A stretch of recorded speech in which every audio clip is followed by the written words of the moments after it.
Hello, this is John Michael Chambers speaking with his voice, and we need you to speak with your voice. Continue to be vocal as the pendulum shifted in our way. We've got a lot of momentum and a lot of support. This is a JMC Broadcasting special broadcast. You see who's on the screen here with me. I'm honored to have SG Anon return.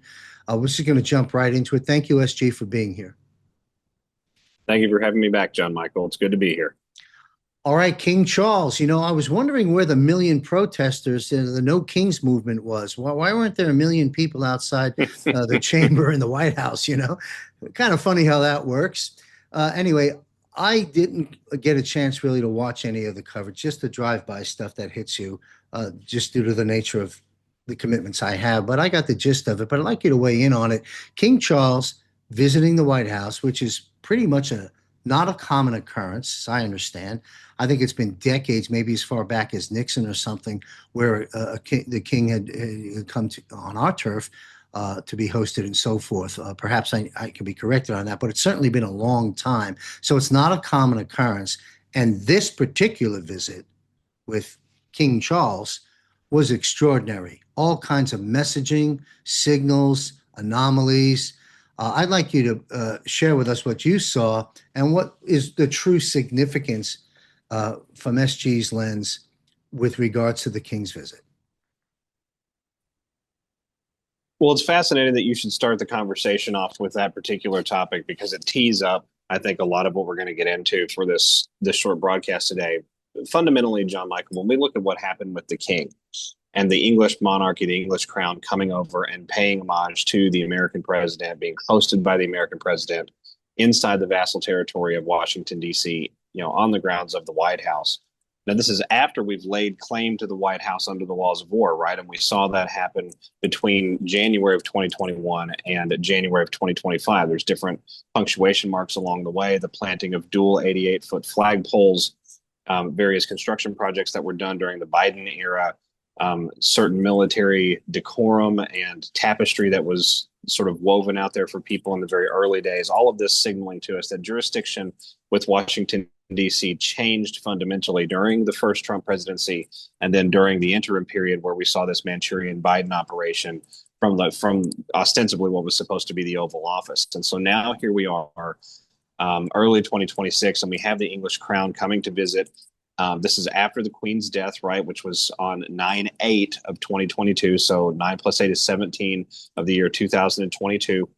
Interesting to note for your audience as sort of a sidebar, unrelated to the Charles issue, but the day after the English Queen Elizabeth II, passed away publicly, 9/8, 2022, on 9/9, Nintendo, the largest gaming company in the world, released one of their highly sought impending game releases that was going to happen. It was going to happen all across the Western world. And the title of the game was The Legend of Zelda: Tears of the Kingdom. Mm-hmm. So as we look at what's happening right now with King Charles, it's all symbolic. It all pays, homage to what's going on in the broader landscape of this irregular conflict that you and I talk about frequently on air. But when we look at the visit itself, what were the marks that show clearly what happened? Well, we have an obvious changing of authority because we saw beehives involved. When we look at the traditions and the internal culture of the British royal family and a European aristocratic high society over the last 1,000 years, those that kept the beehives were regarded as the wealthy landowners. They were the barons, the earls, the kings, the queens, the royals, the governors, things of that nature. Honey has always been a delicacy in the food world. When we look back over the last couple of 1,000 years, 3,000 years, really all of the way back to ancient Egypt, is sort of this, it's like having the fat sheep, right, to keep with the comparison there. And so when we look at those traditions over the last 1,000 years or so, when there was an aristocratic changing of the guard, when there was a monarch that had passed or someone that had moved into a position of authority or a pulpit of power, one of the things ritualistically that was done was the old guard would walk with the new guard. In other words, the outgoing would walk with the incoming, and they would go visit the beehives of the local estate or of the local manor, or whatever it happened to be, either in the British Isles or in Central Europe. I don't want to get too bogged down in the details, but fundamentally what would occur is they would inform the bees that there had been a change of power. And so that's exactly what we saw happening here in the United States of America with the English king and with the English queen both. So in other words, we have dual sides, the masculine and the feminine of the monarchical line represented here during this gestural process. And something that I thought was absolutely incredible, John Michael, is as this entire process goes on, we have these, public statements that are made, these very sort of pomp and nostalgic and throwback to yesteryear type of statements coming from King Charles. We have President Trump talking a little bit about that, also talking about his own royal lineage through the Scottish MacLeod line, which I submit to you, that's probably why we didn't hear much from the No Kings protesters, because they were all having heart attacks when they realized what was actually happening with respect to who President Trump and his family line really truly is. But when we look at that entire situation and we appreciate it holistically for what it for what it conveys to us here as Americans, we saw the President Trump saluting during the English national anthem. We saw Melania with hand over her heart during both national anthems. President Trump, I think, also did salute during the Star Spangled Banner. But I found it interesting that we were seeing these gestures of claimsmanship, essentially, right? Gestures of allegiance when one is paying homage to, an anthem that's being played in a military fashion. It wasn't that President Trump put his hand over his heart; it was a military salute. That, in and of itself, implies that has been a jurisdictional shifting of the guard somewhere along the way, and all of the behavior from the royal couple really seems to confirm that over time. And I'll end this opening segment with this point, John Michael. When we look at the movement of that day, the clothing, the environment that was created, the various news shots that were created, the state dinner and how that was presented, and the angles that were chosen, and why they were chosen, the colors, the tablecloths, things like that. You had a lot of Tiffany blues, spread throughout all of these things. You had a lot of gold and gold accent, a lot of black and white, which tends to tie into that sort of symbolic, power balance shifting.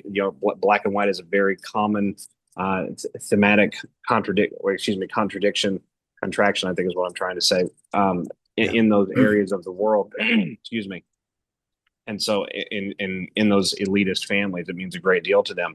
And so to see all of this on display while King Charles is simultaneously telling the American people and the world that, he draws a great deal of inspiration from Christianity. This is the guy who comes from a satanic British royal line, and he's now being forced to stand in front of the world and essentially sing the praises of, Christ and the example that Christ gave everyone. And on top of that, we're seeing these silent passage of authority ceremonies that are happening. And then to sort of ice that entire cake, Melania Trump, for the entire day's festivities, at least for the first half of the day prior to the state dinner later that evening, she was dressed in what was clearly a callback, what was clearly an outfit purposefully chosen to be extremely closely representative of several of Princess Diana's favorite outfits.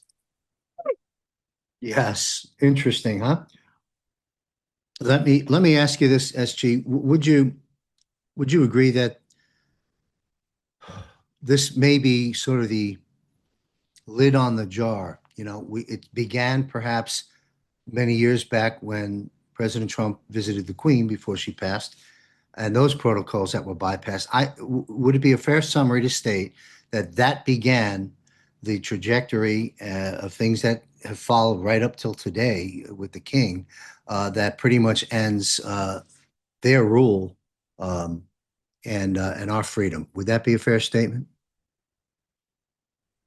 Well, I do think symbolically what you've seen is a passing of the torch now and a true conclusion. And I don't mean to sound hyperbolic with it, but I think that when we look at the symbolism, when we look at the speeches that were made, the callback to the revolution, the discussion of the Civil War, the discussion of the extremely close relationship that President Trump stressed a number of different times, amongst the backdrop of things having to also change.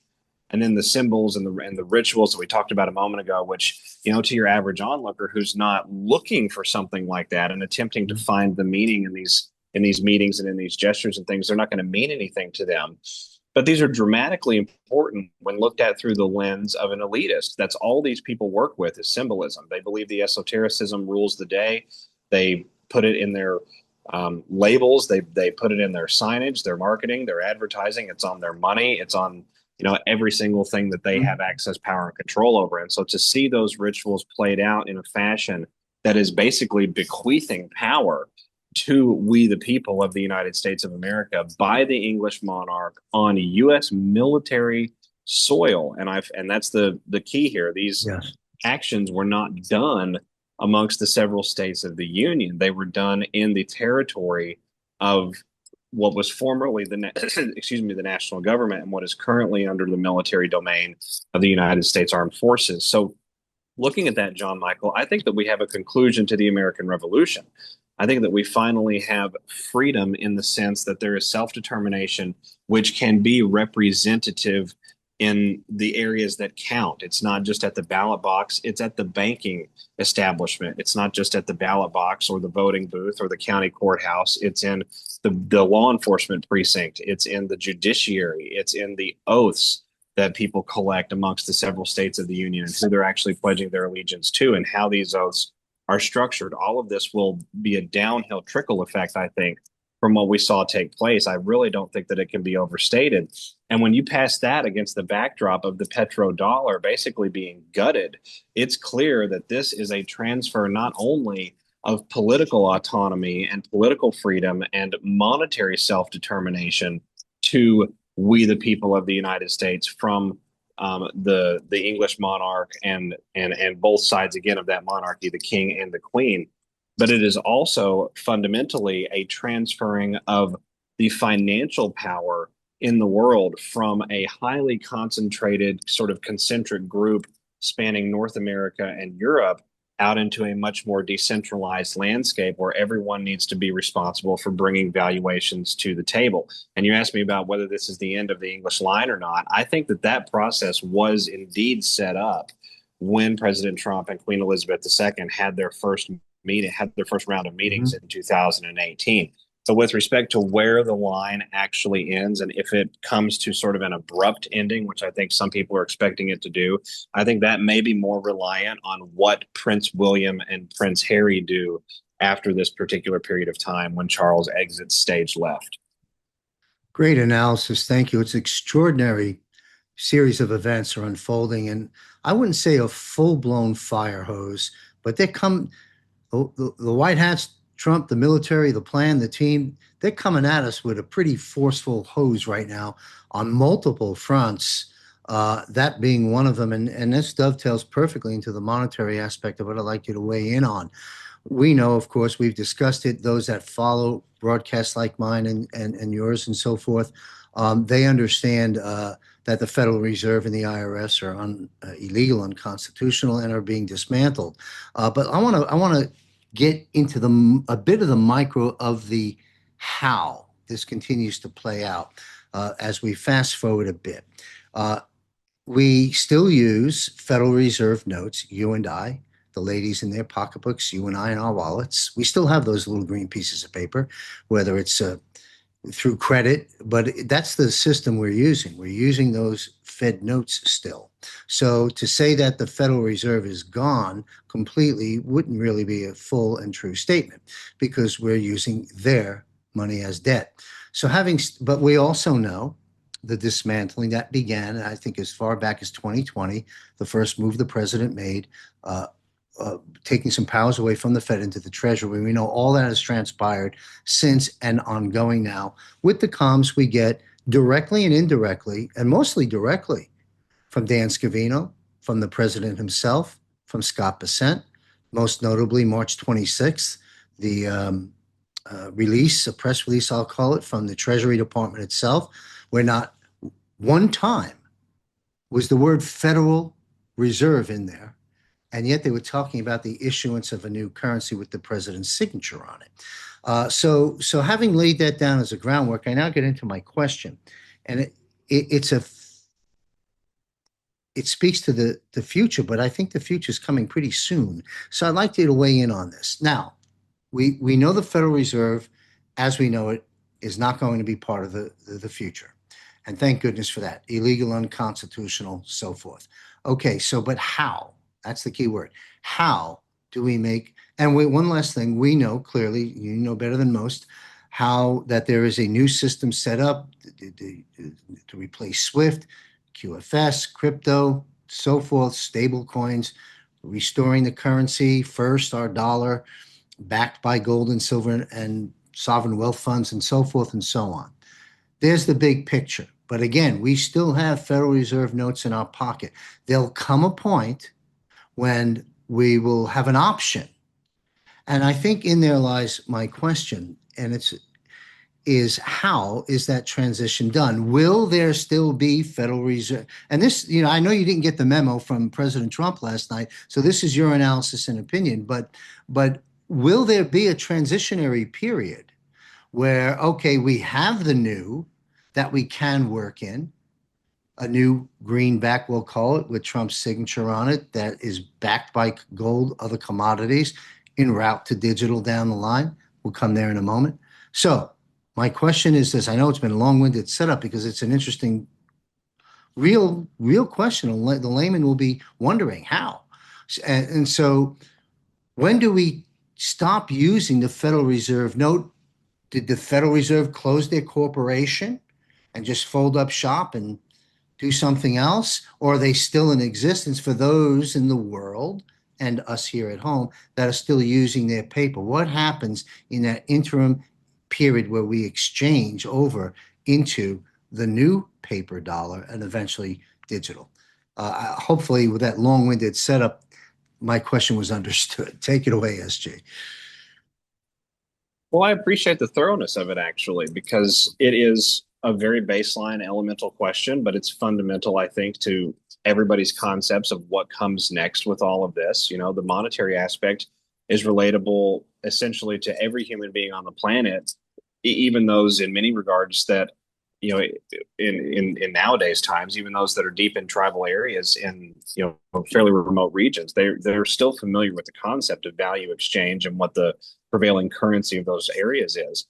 And so all currencies come downhill of this central banking system. Essentially, there's a couple of very small infinitesimal outsiders to that, having no serious power. I think there was a kingdom in Africa that was just but a few square miles at one point in time, and so there, those types of areas, not a whole lot of currency effect, but most major currencies, essentially all major currencies, have been downstream of this system that's been set up over the last couple of thousand years and reinvented several times along in that process. We've seen refinement really of the debt slave system taken from the days of old on through the last couple thousand years, and then especially through the period of the Vatican, and when the Vatican became very militarized, and then casting forward to the present day.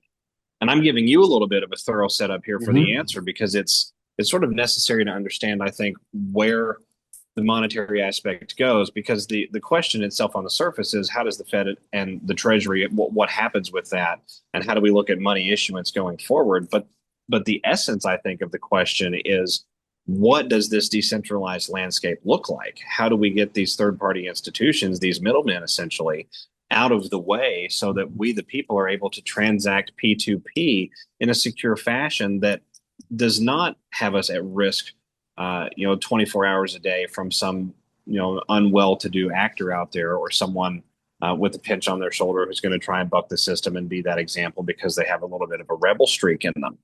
And I think might be the most difficult question of our time, because honestly, it depends on how these geopolitical processes that are currently in play, fix themselves out and move forward to bring that mass public consciousness along. We're talking about, topics on this particular broadcast that I would estimate, based on the awakening gradient that we see across the West, would probably appeal to a solid 50% of the population, maybe as high as 65%, maybe 70% in certain key areas for certain topics. But you still have a good block out there that doesn't have a grasp on some of the nuance of these geopolitical events and these times that we're living. They don't understand the war against the Rothschild Bank of International Settlements. They don't understand that there is a concentrated insular power structure inside their national finance system that is not under their control. It's not constitutional. It's not it doesn't have any domestic effect to it. It's in other words, it's all a foreign lobby. It's a foreign agent that's been placed inside everyone's nations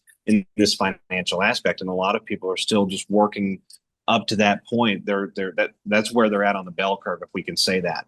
Yeah. So if I were to try and place myself at the highest levels of planetary strategy for a moment and try to appreciate how can we move from one exchange system to another exchange system while simultaneously accomplishing all of these other awakening events that have to happen.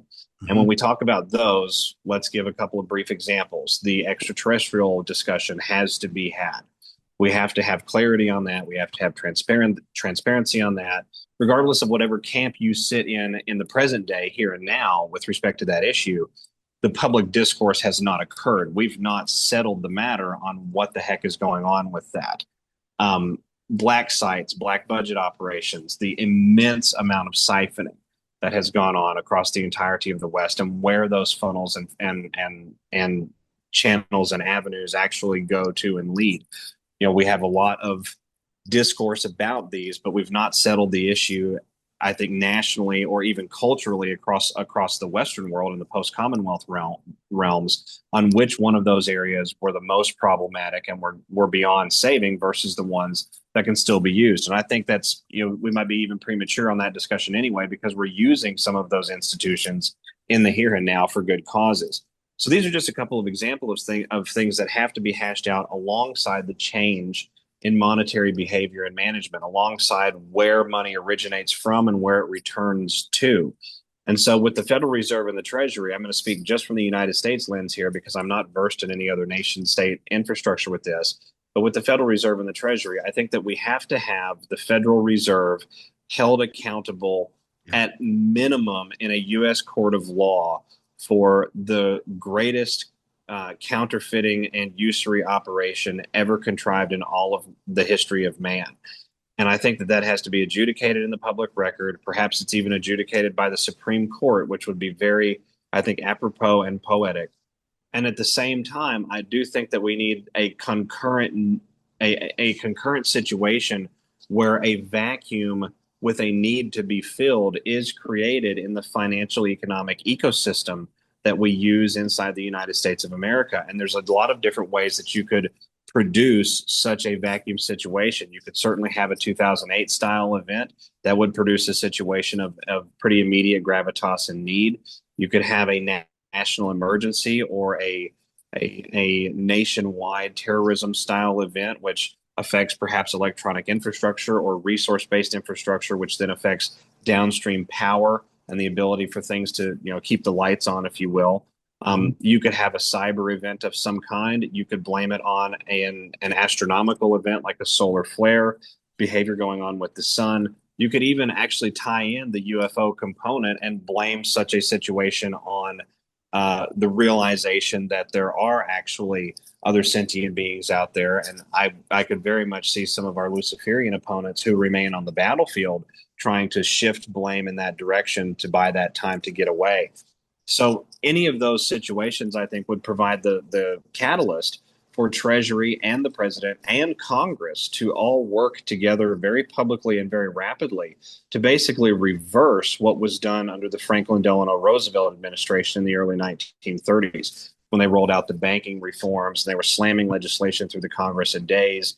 And we saw President Roosevelt issuing executive orders that were being codified by the Congress within weeks. I think that we would see a similar situation in the other direction were we to see one of those instigating events. And I want to drill down on the instigating event component because that becomes everybody's next question. Well, if that's what it's going to take to move us there, what are these events going to look like? How are they going to be? What's going on here?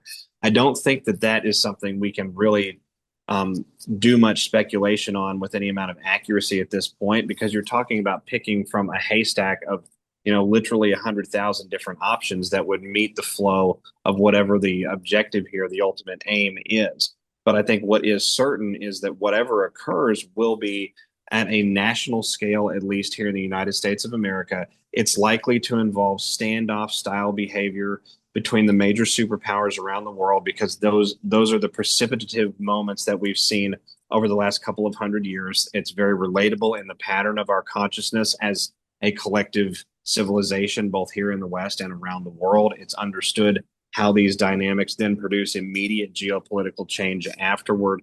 And it's likely to also affect our day-to-day experience for a brief period of time. We've been told phrases like 10 days of darkness, 7 days of darkness, 2 weeks, 3 weeks. I think timeframes are unimportant, but what is important to know is that from 2018 even to last week, we are getting consistent and unusual in their frequency emergency alert and emergency broadcast system tests across all manner of devices here in the United States of America. And in 2018, in October of 2018, a completely new category was added to that emergency broadcast repertoire called presidential memorandums and emergencies. So when we look at what's coming here, there's clearly been preparation made to have direct communication with the public through these devices that we run around with in our pockets all the time, or the ones that are hanging on our screens in the kitchen. And I think those events lead us into the conditions you described, which is, why do we even have a Federal Reserve? Well said. Thank you. I pulled something up I'm going to have you comment on in a moment, but let me follow up a bit. Um, you know, keep it simple, Sam. Bottom line to me, I believe that it's one or two things, as you've somewhat indicated. This could be through these various different trigger point events. There could be an abrupt change, and that's gone, and this is here, and that's that. That's one way this could play out, where we no longer are using Federal Reserve notes in our pocketbooks.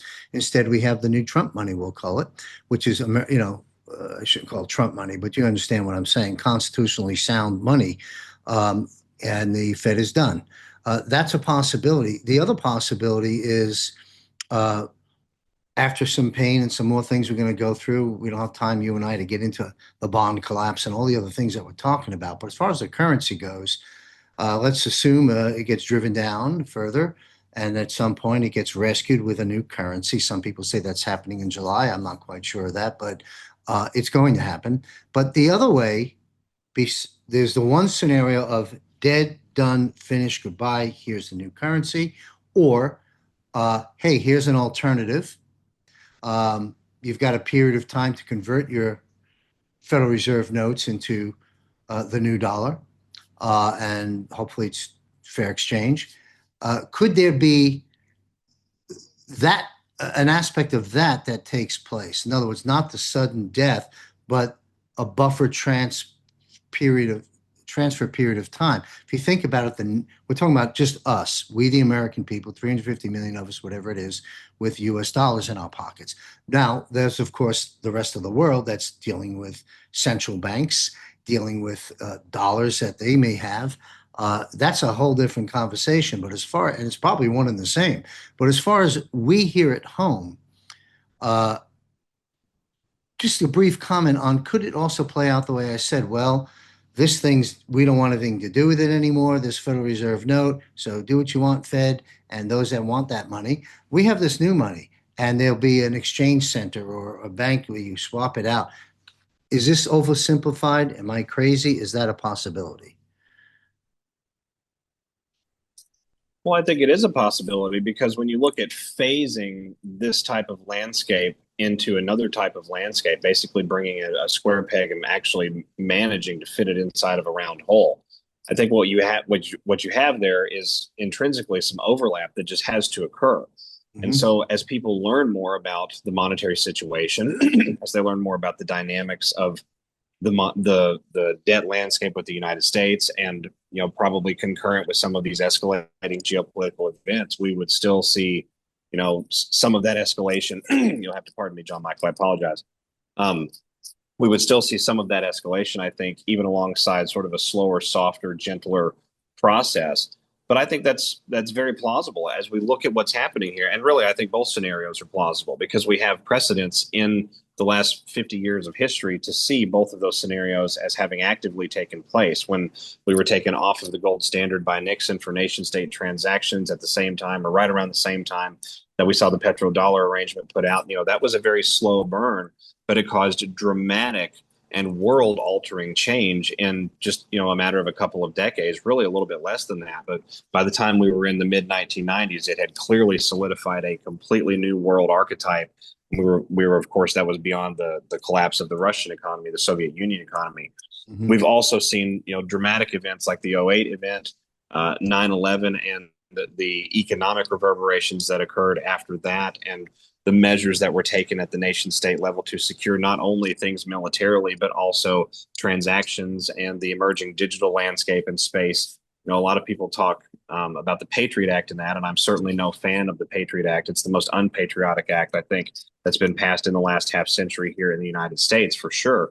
But it did have some interesting arguments that I think deserve merit on their own with respect to how do we intercept, ne'er do wells that are moving moving large sums of money through private arrangements to actually do harm. In other words, when there are those scenarios where harm is truly intended, and there's evidence to show that, and there would be a lawful basis then to intervene with that. How do we accomplish that? I think some of that has to come out in this process as well. So I think it is. I think both scenarios have equal weight of possibility. As a matter of fact, I think that you're going to have some financial exchange and some hand holding, if you will, even if things move fairly rapidly. Right? You could transfer the economic core, the foundation itself, back at the heart of Treasury, at the heart of the government, or whatever, in a relatively short amount of time. But you're still going to have this sort of all hands on deck ecosystemic approach to bringing everyone into the fold. And that would have to happen at the point of sale. That would need to be in the community. That would need to be right up the road from them. Community banks comes to mind with ideas on that. And that's just, again, my own speculation. I don't have insider knowledge, but when we look at reaching people rapidly with a common message, that's certainly one way to do it. And I find it very fascinating then when we look at utilizing their current infrastructure to do something like that. When you go back to 2020 and you look at some of President Trump's executive orders, specifically about bringing special purchase vehicles to Treasury vis-a-vis the Federal Reserve, what it basically did was it nationalized all of the operative mechanisms for providing liquidity for the Federal Reserve itself, and certifying that all of those liquidity needs were able to be met, and that assets were still able to be acquired by the institution itself. And so looking at that in the landscape that plays out after that, we've sort of already created the hardware, if you will, the wiring in the walls to bring the Fed inside of Treasury at some point in the future anyway. And it could be as seamless as an executive order publicly signed with Scott Bessent standing in the background. Mm-hmm. Yeah, what comes to my mind is this, as you just indicated, there'd be this period where decisions will be made in exchange and so of the currency. I think once that's done, and whether it's abrupt or over a period of time, the next thing will happen. The same modus operandi mechanics that gravitated us away from the Fed note into the new U.S. dollar.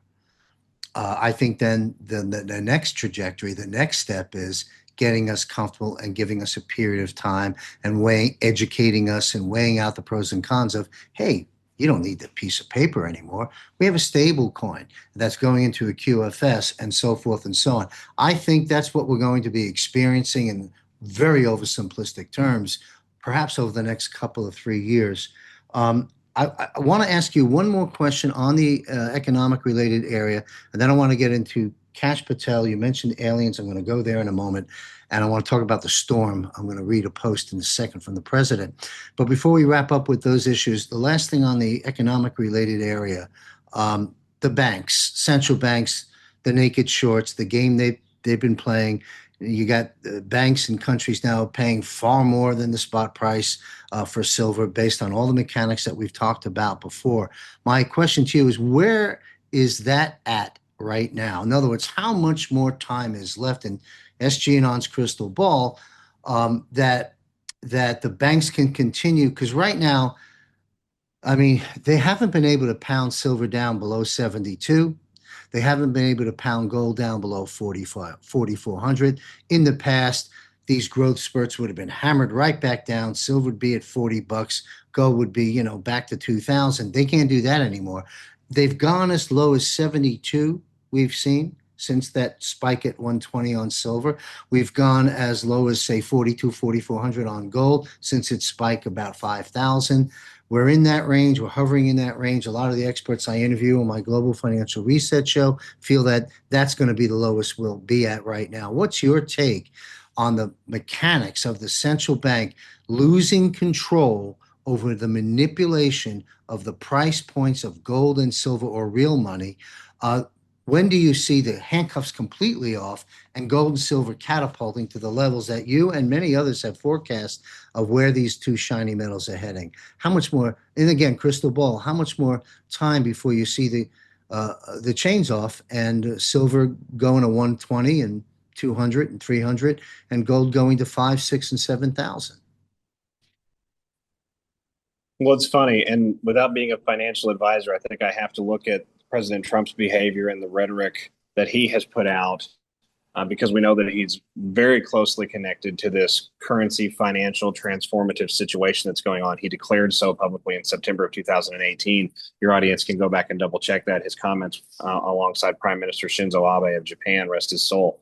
And so looking at what's happening right now in the world, everybody that has an issue with the warfare situation that's happening, or the large request for military budgets or things like that, or the people that are looking at these things, and of course, on their surface, the obvious reproach from them is, well, why are we investing so heavily in that? We should invest in these potholes or in these roads or in these power lines, and all of these things are, I think, justifiable points to have. But when we look at the financial landscape and what's going on right now worldwide with the petrodollar, what's going on with the Swiss banking mafia in particular, and I want to bring them up, especially because when we look at the Swiss financial economic space and how that sort of sits alongside these central banks. The central banks are sort of private public institutions, but the Swiss private bankers are heavily involved and invested with the Rothschilds and with the WEF and the WHO and the UN and things of that nature, and they are players at the table as well. They're just not as big as some of these very large families that we hear the names of a lot. Hear the names of a lot is what I'm trying to say. And so, looking at what's going on in the aftermath of the situation with the Strait of Hormuz, in the aftermath of what's been happening inside global shipping, in the aftermath of what's been going on inside resource markets, especially fuel and oil and crude markets all around the planet, it is an absolute death spiral being created for the petrodollar. Yes. And it's also forcing U.S. Treasury debts to be offloaded by some of these Gulf member states that have been holding those debts for a very long time. And really, some of them have been holding them at gunpoint from the Western world intelligentsia community that managed to get infiltration into that area of the world in the mid 20th century.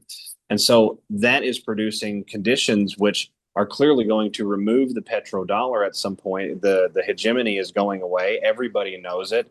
Everybody, perhaps outside of President Trump right now, is having a pretty public conversation about how even if you agree fundamentally with the president's reasoning for doing or not doing certain things, what is not out of confusion whatsoever is that it's harmful for the petrodollar ecosystem. But when we look at that ecosystem as being the lifeblood of this old school debt enslavement system, this Federal Reserve, post-Phoenician Canaanite debt system that exists, where money is based on nothing, which is a complete inversion of the very concept of value itself, then the death of the petrodollar begins to make a lot of sense and actually begins to look like a really great thing. Now, add into that the level of military spending recently requested by the Pentagon, the numbers that are coming from the administration with respect to procurement of armaments. President Trump meeting with defense contractors sometime over the last 2 to 4 months to speed up certain production of armaments, and the armaments that were requested weren't released to the public, but that was what we were told the meeting was about, was increasing the procurement and the ratio of actually doing this. When you look at what those types of deep and very large transnational corporate economic activities produce inside of the metal space, it becomes impossible for the other side of the seesaw to stay on the ground. What happens is you end up forcing the load bearing that has been placed downward on these metal markets, silver especially, by the billions of dollars, and in some cases tens of billions of dollars in derivative short bets and option bets against these commodity spaces and against these metal spaces by the big banking institutions who themselves own a tremendous amount of the supply, which is why they're able to throw their weight around like that. When you remove the effectiveness of that suppressive activity, then the price begins to rise. And marry that, John Michael, with the fact that right now in the information age, it's not a few hedge funds or some financial gurus or some Wall Street junkies or some Reddit traders that are going to notice what's happening with these markets, which are pivotal and foundational to sustaining the debt enslavement system's longevity. It's the entirety of the retail marketing landscape. It's literally 3 billion potential buyers of these particular metals and of these particular spaces when you look at just the population of the English speaking world and the Western realm itself. And that, understood in the broader context of transforming worldwide finance, we are literally watching a silent, irregular, sleight of hand warfare scenario playing out where the moves that are occurring in the surface level space, the Iranian situation, the Ukrainian situation, soon to be the Taiwanese situation, all of the transformation across Africa with respect to resource valuations, the removal of Maduro and the opening up of the resources there in Venezuela to be valued by who? By U.S. corporations who are subject to U.S. jurisdiction. The increase of Russia's economic activity and the alignment that they've brought to not only the entirety of Eurasia, but they're even sort of balancing out Europe, sort of like how a parent, satiates a petulant teenager because they still understand what's best for the teenager anyway. All of this is showing us that a transformative situation is happening inside metals markets and really inside tangibles markets, just anything of true, tangible, and real value, which is going to incinerate all of the suppressive market activities that have been leveled against these market spaces for well over 100 years, just in their current form. You spoke at the very beginning of this question segment about what occurred in January when they had serious suppressive action applied to the market, major, flooding the zones style buy-ins and sell-offs that were transacted at very, very high levels very quickly. And it sent the silver price just plummeting from like $118 or $117 an ounce down to the high 60s to low 70s. In that period that followed that, immediately after those events, Deutsche Bank, one of the largest banks in Europe and one of the major transnational institutions involved in not only currency and monetary manipulation, but the illicit funding of certain criminal and illegal activities around the planet, that institution offloaded every single option call that it had against silver on the entirety of its balance sheet. In other words, they took a hit on the balance sheet at a 100% level with respect to these option calls, because they knew that this process, what they had just been able to do by getting the price back down enough to offload like that, they knew that they were not likely to achieve that level again. And so they made the strategic call to offload the entirety of the bad debt. That tells me, and again, I'm not a financial advisor, but that implies to me, John Michael, that Deutsche Bank confirmed in February privately, sort of indirectly, that they don't think silver is ever going to go below $72, $73, $74 an ounce ever again. Bank of America, one of the largest institutions in the entirety of the Western world financially, and one of the major investors in a dramatic level of the commodities and infrastructural space in the United States through their controlling interest in a company called BlackRock, Bank of America put out a statement just earlier this year saying that they believed it could go as high as $300 an ounce just this year, talking about silver specifically. Yep. That implies a dramatic change in supply and demand economics, and potentially even a valuation situation that comes from a governmental level, which adds a great deal of value on top of what the fair market value would already be. And if Bank of America thinks that it could go to $300 an ounce this year, how far could it go in one more year, John Michael? Because that's a rise of several 100% just in 1 year. So through exponential mathematics, by the time we get to the end of this decade, just a few short years from now, you could legitimately see silver somewhere between 800, 900, $1,000 an ounce, maybe even as high as 12 or 13 or $1,400 an ounce. And it would not surprise me at all if gold is $10,000 an ounce by 2030. Wow, that was so well said. Thank you. And then there's, of course, talk about the president potentially uh, setting floors to the metals and also setting repricing gold's value from the Fed's books of $42 to 20,000. And there's also that potential move. But that aside, you just laid it down. So thank you very much. Just due to time constraints, I want to have you weigh in on some issues with Cash Patel.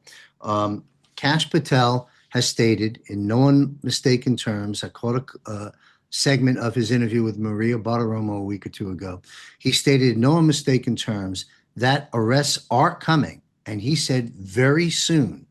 He didn't say grand juries, indictments, a process, a delay, a challenge, let the story go away. He said, in no unmistaken terms, that arrests are coming, arrests very soon concerning the election theft and interference from 2016 forward. We hear names like Brennan, Clapper, Comey, Strzok, Page, and the rest of that clan during that period of time. I'll call them the low-lying fruit. We remember our president has stated and in writing and publicly in pressers and meetings, all roads lead to Obama. This is the low-lying fruit, in my simple terms, that lead to Obama. And I take Cash Patel on his word, and I say Cash Patel will be slapping handcuffs on people fairly soon. Tell us how you see this proceeding and what might we expect in terms of retaliation and any disruptions as we start to get closer and closer and closer to the jugular.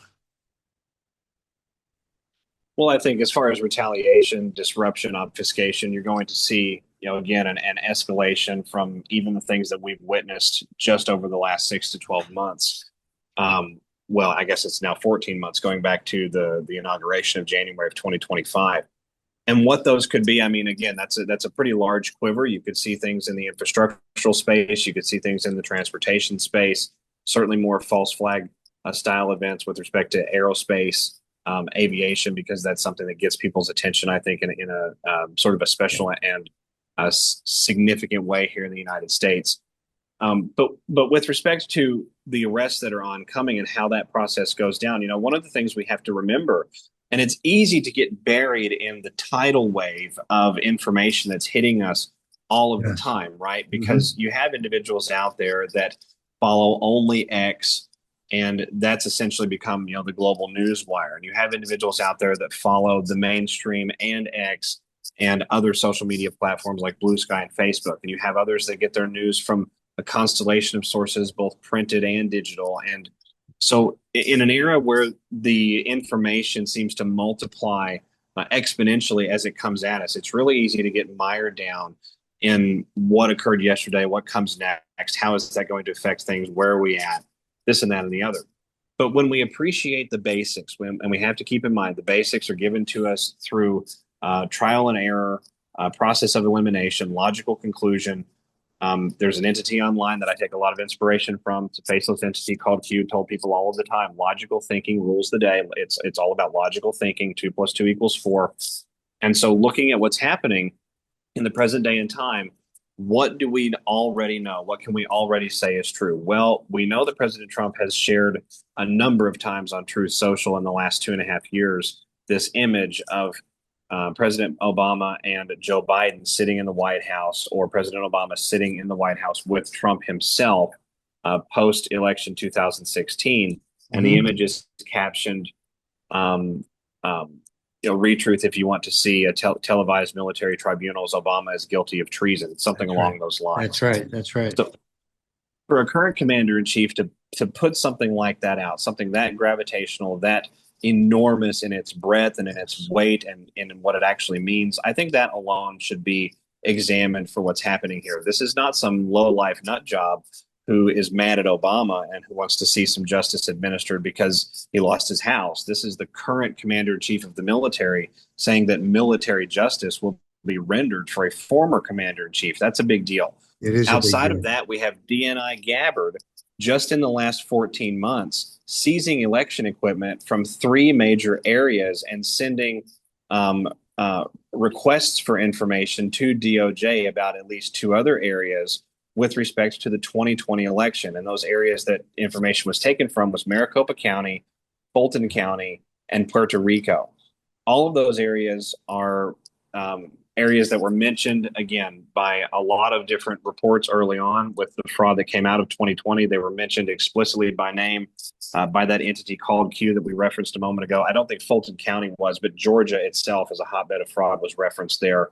And so looking at all of that, again, the conspiracy to overthrow the government of the United States, which becomes the hindsight investigation that we're all sort of now having together. It begins with Obama, it begins with Russiagate, but it includes so many more actors, private and public, nonprofit and for-profit, domestic and foreign, individual and corporate. And so all of these institutions, actors, entities that are involved in this, they have to have the strings separated from the ball of yarn, if you will. You have to untangle the ball of yarn, keeping certain threads intact. And when you get to those major threads in the middle, the ones that hold the ball itself together, I think that's when you're likely to see serious pushback.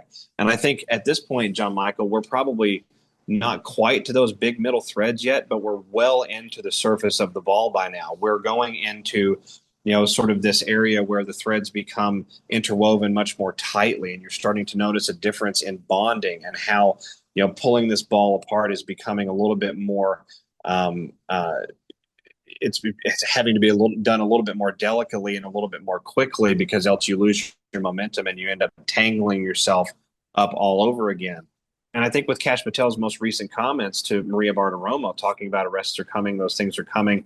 President Trump just put out an image 2 days ago or 3 days ago. Stop telling me what their crime was and start telling me when they're arrested for it. When you look at this, the information released again by DNI Gabbard over the last 14 months and how that ties into this grand conspiracy investigation that we know is happening in at least three separate jurisdictions amongst the several states of the union and being handled by grand juries, because that's now been confirmed out to us through several mainstream media reporters with long-term reliable sources for these types of things. Mm-hmm. All of it, I think, blends together to bake this really incredible umbrella-style pie that captures everybody, that ensnares everyone that was involved in the manufacturing of intelligence, the movement of the dossier through the former administration out into the public domain, the leaking of information from inside the first Trump administration after Trump finally came to power, the shadow presidency that ran alongside that, and then the successful overthrow publicly of the government of the United States in 2020, which Anons would then pipe in at that point of the conversation and say, which is why President Trump constantly points to his favorite chart, which shows him leaving office in April of 2020 under continuity of government purposes. Wow, extraordinary. I mean, if you folks go back and listen to this, extraordinary times we're in. I'm looking at an image right now, SG. If I had my producer and we were doing a full-scale production versus a special broadcast, I'd display it. But it's easy to describe. The president just published this, I don't know, within 48 hours. And I'm looking at a picture of the president on Truth Social. The image is a background of the president, his eyes looking intently. And then the forefront is the president's torso profile, serious. And the headline is, "The storm is coming. Nothing can stop what is coming."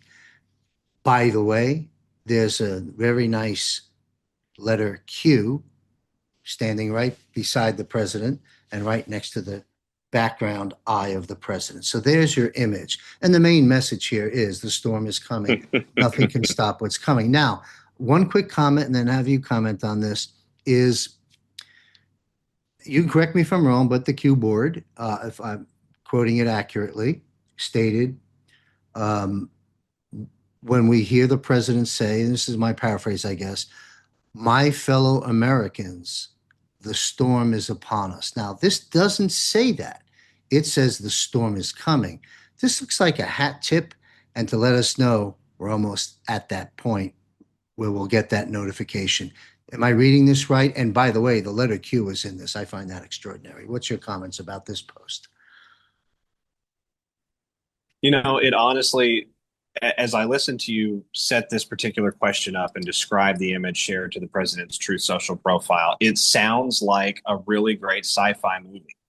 It really sounds like a Clint Yes. Eastwood, Harrison Ford style thriller where coded symbolism and messaging is being used to convey, sensitive information about clear and present dangers to society and how we're going to get the public alongside with all of that. In other words, for the American population out there, especially anyone, probably mostly males above the age of 35 to 40 years old, you're going to be familiar with this constellation of media that seems to have pretty deep essences for the times that we're living right now.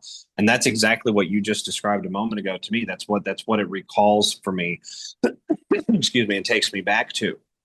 When we look at how many times just in the last 36 months President Trump has shared imagery to his Truth Social profile, both as a private citizen, Mhm. as a presidential candidate, and then as the sitting president himself, Mhm. which depicts the letter Q Mhm. either in the image or on him, on his person in the form of Q plus. Yes. John Michael, I'm over 10 or 11 times just in the counting that I've done over the last couple of weeks because I've been watching these types of activities coming, and it does not surprise me that President Trump has again shared this. And I think the Mhm. post you referenced was just a few days ago, Yes. just a couple of days ago. Mhm. And so, when I think back to the post that he shared, I think it was late summer of last year, which showed him in sort of an AI rendering with a very confident, almost like, warrior president style pose, but very classy and Clark Kent like in some ways. And it showed him slamming the beast or the snake or something like that on the ground. And he had a big Q plus on his lapel. One of the presidential envoys for the Russian president, President Putin, and I believe his name is Kirill Dmitriev or Kirill Dmitriev. Um, this is someone who has been to Mar-a-Lago several times, who negotiates strategic partnerships on behalf of the Russian government for other nations around the world, to include the West, to include the United States, of course. And this individual publicly shared the imagery that President Trump had placed on Truth Social and captioned it on his own X profile with the hashtag WWG1WGA. So it doesn't get higher level than the Right. envoys of sitting presidents and sitting presidents themselves telling you that there is a reason to remain hopeful, that there is a reason to that there is a confirmation happening in real time that control lies with those parties who are interested in humanity's best and highest and longest future and who want a positive end to this entire process. And I think just by virtue of time passage, as we examine the last 10 years, if patriots were not in control, in other words, if there was some sort of co opting, if we had fallen off of the train, if at some point along the way good guys had lost their influence or their edge or something along those lines, we never would have made it to the point that we are at now without some dramatic mass casualty or pre-extinction level style event happening, because the game of risk that is being played and that has been played since the very first Trump administration, it's not for marbles and chump change at the end of the match. It's for all of the weaponry that's ever been accounted for here in this planetary domain. It's for sovereignty over this domain itself. It's for awakening to the reality of our place in the universe and where we fall within that constellation out there, amongst this idea that there's a grand chorus and maybe it's not just us and us alone, which seems very vain sometimes when we look at it in that way. It's about all of these things: finance, economy, military, security, politics, decentralization, freedom, liberty. It's about all of it. And President Trump coming right out and confirming to us yet again that structural integrity is being maintained, that patriots have the wheel, that there's a method to the madness, if you will, with what's going on. It doesn't seem to get much more obvious than that. Well said. Let's wrap this special broadcast up. It's sort of a nice dovetail coming off the heels of what we recently just spoke about with the low-lying fruit roads leading to Obama, and you citing various different things the president has stated along those lines. The midterms, let's touch on that and wind this down. The midterms, the SAVE Act, we're waiting for it to pass. I get, what is it, in the Senate now? Um, these are the narratives I've caught on to. SAVE Act would get the job done. Will it pass? Highly unlikely. Okay, so then we hear uh, a national state of declaration of emergency pertaining specifically to an election protocols where the president has published on the platforms numerous times stating we don't have a country unless we get free and fair elections. We need voter ID. You have to be a citizen. You have to have this, that, the other thing. And we're going to get it done with or without the SAVE Act. So these are the narratives that we see that are floating out there. Then there's another narrative that says there isn't going to be any voting. And there's a whole trajectory that discussion goes down. That's my setup. What's your views? Again, I know you didn't get the memo from the recent cabinet meeting or deep state, deep government think tanks. But what's your view? Because those are the three possibilities, really. We're either going to, one that's not a possibility, in my opinion. We're not going to have another election stolen. I believe that. But the chances of SAVE Act passing, I don't know, not so good.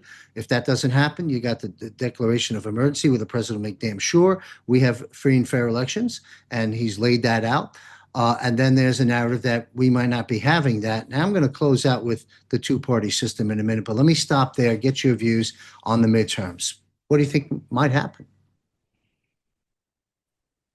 Well, I think it's really fascinating. The midterm situation, I think, becomes the broader discussion here as we look towards this potential 250th birthday that's coming up this summer, because it's sort of like the next major milestone after that birthday event. And all eyes are on July, but after that, it really will be all hands on deck for the election. Mm-hmm. I would tend to agree with you in the sense that I don't think whatsoever we're going to have anything stolen from us. I think that problem is, those bugs are being worked out of and worked through the system. It's almost every other week now that you can get on various search engines, and sometimes Google will pull them, but a lot of times Google won't. You'll have to use, 2 or 3 search engines if you're really going to be dogged about your search. And you can look up election crime cases and election fraud cases and local officials and local people that have been charged with, ballot engineering and ballot harvesting and ballot stuffing of boxes and things like that, or manipulating envelopes in their official capacity with like postal workers and stuff of that nature. And I say every other week. It's realistically probably about every other month at this point. At one point in time, it was every other week. But these cases continue to build up the legal precedent, the legal framework for the written record, which we know is so important to have. I don't think that the Save America Act is going to pass the Congress. I think it's actually being used as a very pronounced and very publicly obvious red pill, for lack of a better expression of it. I think it's to demonstrate to the American people that the Congress is captured in some way. The Congress has failed in its duty. It's not doing what it has to do to protect the very basis, the fabric. The people will say the quote unquote fabric of our democracy out there. They're not even doing the bare minimum to protect that. And we know that this is an 85 to 90% bipartisan issue, depending on which leftist poll you want to look at. It's probably in the 90s when people are properly understanding that what's in the Save America Act is, are you an American citizen? Are you going to be allowed to vote in a U.S. election or not? If you're not an American citizen, then you're not allowed to vote. And that's pretty much, I just summed up the entire proposed act right there. Yes. So looking at that being used as a giant red pill, it then provides us the premise to double down on securing these elections. And President Trump has told us that he will do that. He did sign recently an election security and integrity order. I forget the exact title of the order, but it's been within the last several weeks, maybe a couple of months now at this point, the last 6 to 8 weeks. And from what I understand in the initial reporting about what that was and how that order came out, it essentially secured the election landscape and forced the citizenship issue itself to at least be acknowledged. And it's currently being challenged on some grounds in different places. And we knew that those things were going to come. But seeing a congressional ineptitude on this particular issue very publicly primes the soil for what could then be a judiciary style coup of the president's executive order, which is to say that you might see a court, perhaps it's the Supreme Court, perhaps it's a federal, appeals court or a federal circuit court, attempt to strike down portions of or the entirety of that order on, this particular basis or that particular ground. And if we see both the Congress and the judiciary simultaneously attack the election landscape, I think that provides us and remember, this is all happening on full public display because you now have the public plugged in through things like smartphones, tablets, their laptops at work, screens, TVs that are hanging on the wall in the break room or at their schoolhouse or whatnot. And so it's all happening on, pretty much in live time. We would be witnessing a failure to start on the legislative branch and an active antagonism, an active attack coming from the judicial branch. I think that provides us a great basis for the president to flex national emergency authority, which he's clearly demonstrated that he's willing to do.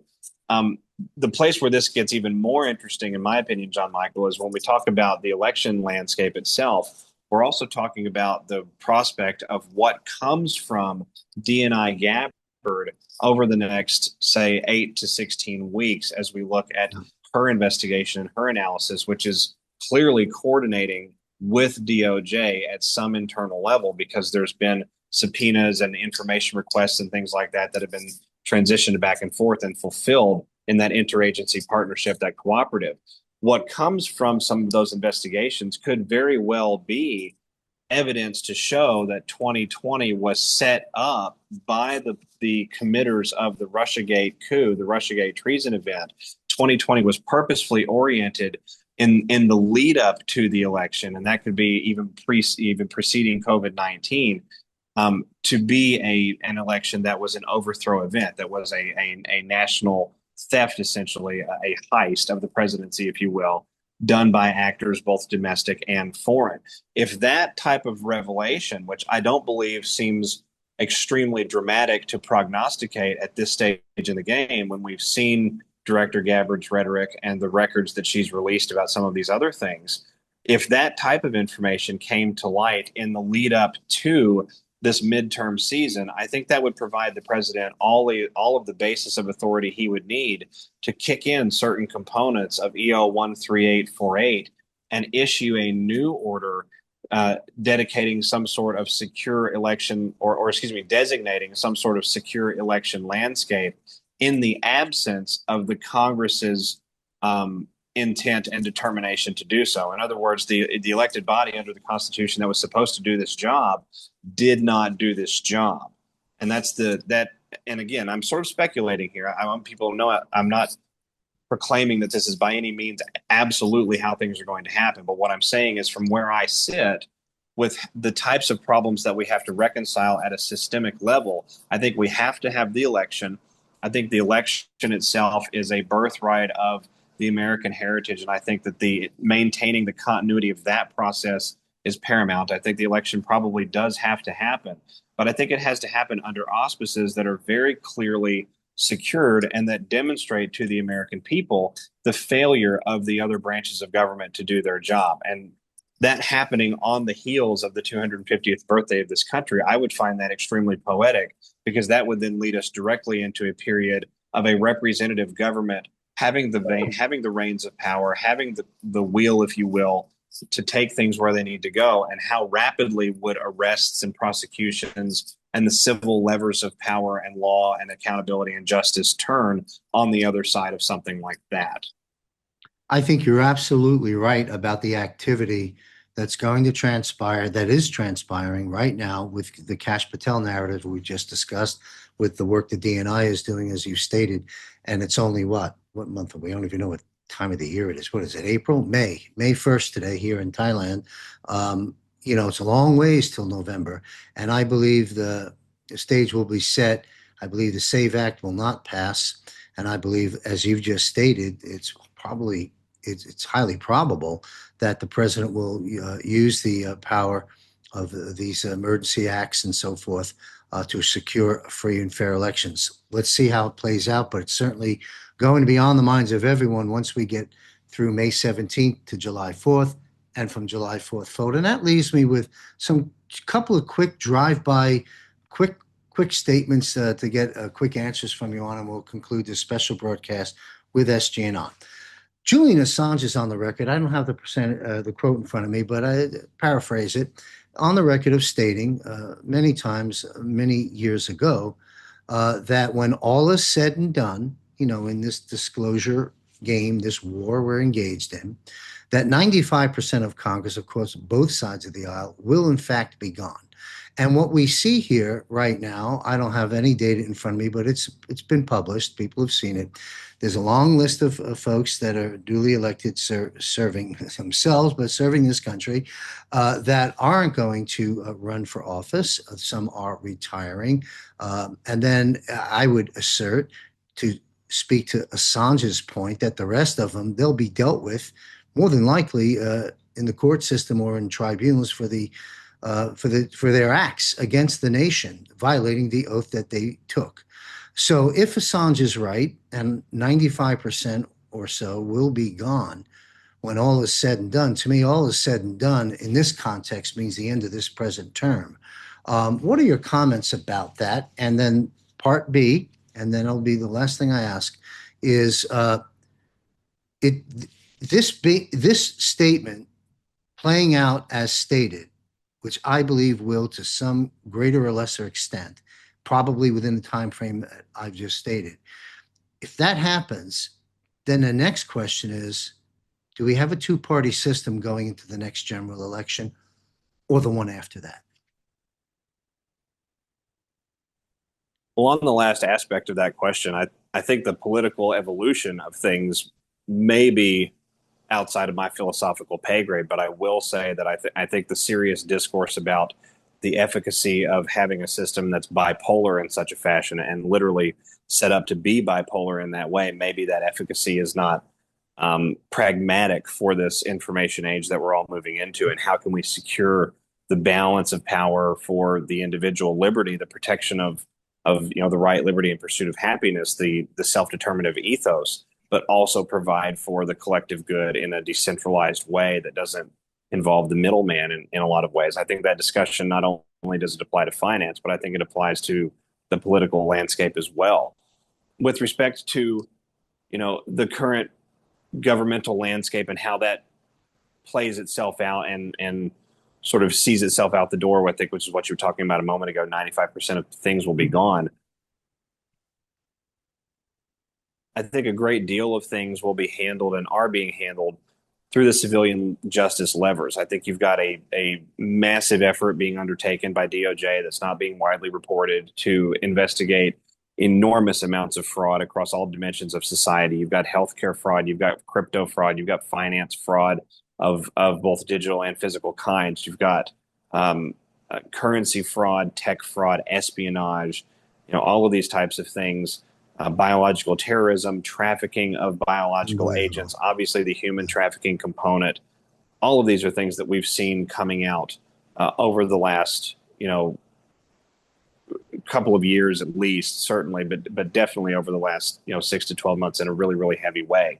And so looking at what that does and the landscape that prepares itself for, and I guess the reason I'm going off on that tangent a little bit here is because when we look at the gravity of the problem, I think that we have to utilize as much of that 95%. We want to extract as much as we can with respect to benefit from that group, right? And let those civilian levers of justice turn, as long as they will, because you can get so much more intelligence in a way that is much more bulletproof and concrete for the annals of history and for telling the looking back on history and the story of how things happened.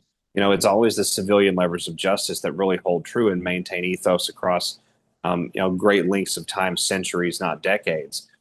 And when we finally arrive at the point where there is a military component, I think that is at the point where we will have to have either we'll need to have already had an election, or we'll have to have an election, very proximally close to whatever those proceedings are, because they tend to progress very rapidly and they tend to reverberate through history with a much greater weight, a much higher gravitas. There's been a much more significant emergency that needed a harsher punishment and a message sent, as well as reconciliation and accountability to be had.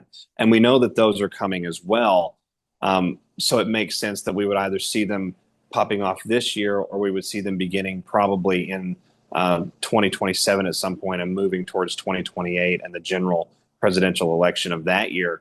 It's beyond my pay grade to say. I really couldn't tell you when, as far as the escalation all the way to the top of that particular pyramid. But the process itself, I think, leads us into this landscape where we get a representative government back, because when we remove, and if it has to be removed by force, then it has to be removed by force. But when we remove the thumb from the scale of the election process, when we take the manipulation out of the equation, it's only 1 or 2 cycles before we have a fully functional, we the people focused government that has the power of the purse, that has the power of oversight, that has the power of subpoena, reconciliation, that has the power of access, and can effectively administer what was always supposed to be our part of this trilateral constitutional system that we have in the United States. Well said. These are extraordinary times, to say the least. And on that note, with the president informing us, and he used the word very soon, beginning to release what I think will be a drip, drip, drip. I don't think it'll be a fire hose. I could be wrong. But we're speaking about Area 51, UFOs, aliens, extraterrestrial, off-planet things that have been, to my understanding, on record since 1947, that every president has had access to. And President Donald Trump is going to start releasing this information. And in conjunction with that, I'm going to be launching a show, sort of an announcement here to everybody at JMC Broadcasting, probably in June. The latest will be July, to kind of cover what the president's releasing, and to, take it a few steps ahead with some experts and some people's opinions we may want to listen to, and people's experiences concerning the subject matter of these issues. And the show is going to be called Off Planet with JMC. So stay tuned, folks. It's time. It's time to go there. Why? Because the president's going there. So we might as well get there and do our part. So stay tuned to that. Perhaps you can visit that show as well, SG Anon. And in conclusion of this special broadcast, SG Anon is in very, very high demand for those that are in the broadcasting and podcasting world. In addition to that, SG, you have your own series of podcasts. Most of my audience knows who you are, appreciates your input, and follows you. But for those, and there's a lot of new people coming aboard, and we welcome you, and we're glad you're here. It's part of my catapulting numbers at JMC Broadcasting on new folks coming in. Tell everybody how they can reach you, how they can follow you and your direct work, in addition to you being a guest on other people's platforms.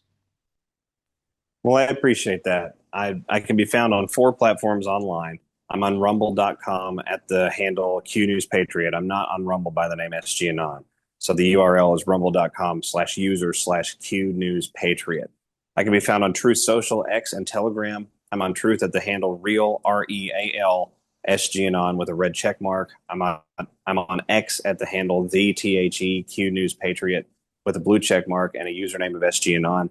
And I can be found on Telegram at the address t.me/real, REAL, Q News Patriot. John Michael, I appreciate you having me back on the show. It's always a pleasure having broadcasts like this and having discussions with you. It really is an incredible world that we're moving into. We just have to be patient and be willing to see the method to the madness, because there is indeed a method and a design to it. You bet. And I'll close out with this also. Another way to connect up with SG Anon, you go to my site, jmcbroadcasting.com. You go to the upper left-hand portion of the navigation bar. Second tab says contributors, and you'll see a list of all the contributors that I interview, from Juan O'Savin to Ricardo Bosi. SG Anon is also featured there. You'll see the image that you see on this screen, and a biography of SG there, and a link to his world. Thank you very much, SG. You're an incredible patriot, very knowledgeable, and very high-level analysis, which I and my audience greatly appreciate. So thank you very much, sir. We'll rendezvous a little bit down the road. Thank you, sir. God bless all. Thank you. Join JMC Broadcasting's monthly Global Defense War Military Panel. JMC hosts an esteemed panel of military experts, including Ricardo Bosi, Tom Lennox, Chuck Sellers, Michael Jaco, Derek Johnson, Brad Wozni, and other military guests. Join us each month, where this panel of esteemed guests analyze the current events across a broad spectrum of topics, addressing the questions and concerns that you have. Subscribe for free by visiting jmcbroadcasting.com. John looks forward to seeing you at the next episode of the Global Defense War Military Panel broadcast, right here on jmcbroadcasting.com.